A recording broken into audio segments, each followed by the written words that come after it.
আজকে আমাদের জন্য একটা আনন্দের দিন যে এই দিনে সেই নেত্রী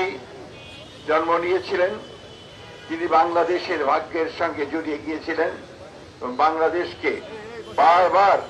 তার নেতৃত্বে সংগ্রামের মধ্য দিয়ে গণতন্ত্রে ফিরিয়ে নিয়ে এসেছেন এবং বাংলাদেশকে সমৃদ্ধ করবার সংগ্রামে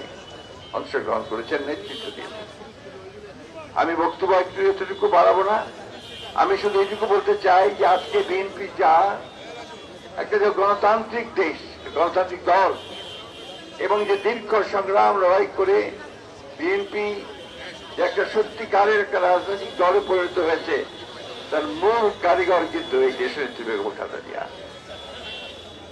দীর্ঘদিন সংগ্রাম লড়াই, নীতির প্রশ্নে আপোষ না করা, দলকে ধারণ করা এবং নেতা কর্মীদেরকে স্বীকৃতি দেওয়া, এই মহান নেত্রী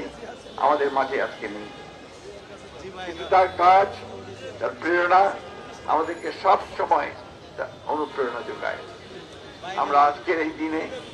আমরা সবাই এই শপথ নেব যে বিএনপিকে আমরা সত্যিকার অর্থেই এমন একটা গণতান্ত্রিক দলে পরিণত করতে চাই যে সত্যিকার অর্থেই বাংলাদেশকে নেতৃত্ব দিতে সক্ষম হবে। আজকে যখন বিএনপি সরকার গঠন করেছে, প্রতিটি মানুষের আশা এই সরকার দেশের বেগম খালেদা জিয়ার যে নীতি ছিল, তিনি যে ভিশন 2030 দিয়েছিলেন, পরবর্তীকালে তারই দলের যে আপনার কর্মসূচি দিয়েছিল 31 দফার, তাকে বাস্তবায়িত করার জন্য সামনের দিনগুলোতে কাজ করে যাবে, দলকে শক্তিশালী করবে এবং বাংলাদেশের স্বাধীনতার সার্বভৌমত্বকে অক্ষুণ্ণ রাখবে। এই কথা বলে তার আমরা আত্মার মাগফিরাত কামনা করছি এবং আল্লাহ তাআলার কাছে এই দোয়া চাইছি যে আল্লাহ তাআলা কিভাবে আমাদের স্বাধীনতার ঘোষক শহীদ প্রেসিডেন্ট জিয়া রহমানকে আমরা দোয়া করি যে তিনি যেন বেহেশতে হন, ঠিক একইভাবে